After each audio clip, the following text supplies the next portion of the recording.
మిమ్మల్ని రమ్మంది 6 గంటలకి. 3 గంటలకే వచ్చారే? నిన్న మా అమ్మకి 5 గంటలు చేసి మా నాన్నగారికి అరగంట చేశారట టెస్టులు.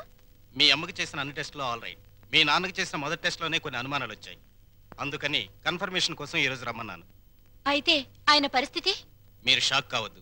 ఆయన 2 కిడ్నీలు దెబ్బతిన్నాయి. అమ్మా! డాక్టర్, నాకు సాయం చేయాలి. ఏంటది? కిడ్నీలు దెబ్బతింది ఆయనకని చెప్పద్దు, నాకని చెప్పండి. ఏంటి? మీ అమ్మకి నా కిడ్నీ దానం చెయ్యాలా? నీ కంటికి నేనేమన్నా కిడ్నీ బ్యాంకులా కనిపిస్తున్నానా?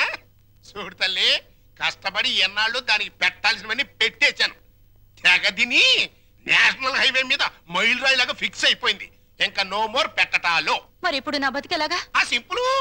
బతికిన నాళ్ళు ముప్పొద్దుల కోడి పొలావు తింటాం, గంట కొట్టంగానే 7 గంటల సవారీ ఎక్కి వెళ్ళిపోవటం. ఇదిగా నీ బెడ్ మీద ఒట్టేసి చెప్తున్నానే, నీ దినకార్యాలు మాత్రం ఈ జిల్లాలో ఎవ్వరికి జరగనంత రిచ్ గా జరిపిస్తాను. అలాగా? అంతే రిచ్గా ఆ దినకార్యం జరగబోయేది నీకు, డిన్నర్ ఏర్పాట్లు చేసేది నేను. అసలు విషయం చెప్తున్నాను, నీ 2 కిడ్నీలే పాడైపోయాయి. ఈ టైంలో ఎలాంటి కుళ్ళు జోకులు వేస్తుంటే డాక్టర్ గారు? జోక్ కాదు, నిజమే. మీ 2 కిడ్నీలే పూర్తిగా పాడైపోయాయి. నీకు కిడ్నీ ట్రబుల్ అనగానే మా అందరినీ కిడ్నీలు అడుగుతావని తెలిసే నీ నోటి వెంట పాచి మాటలు వచ్చేటట్టు మా అమ్మ ట్రిక్ ప్లే చేసింది. నువ్వు నా కూతురువే, అలా మాట్లాడటం ధర్మం కాదు. ధర్మం కాదా?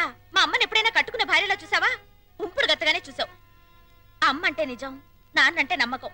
నేను మా అమ్మకే పుట్టానన్న నమ్మకం ఉంది, కానీ నీకే పుట్టానన్న నమ్మకం మాత్రం లేదు.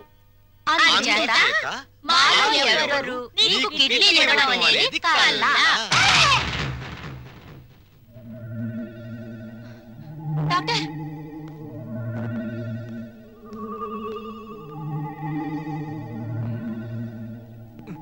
ఏమైంది డాక్టర్? ఇది తీవ్రమైన మెంటల్ షాక్.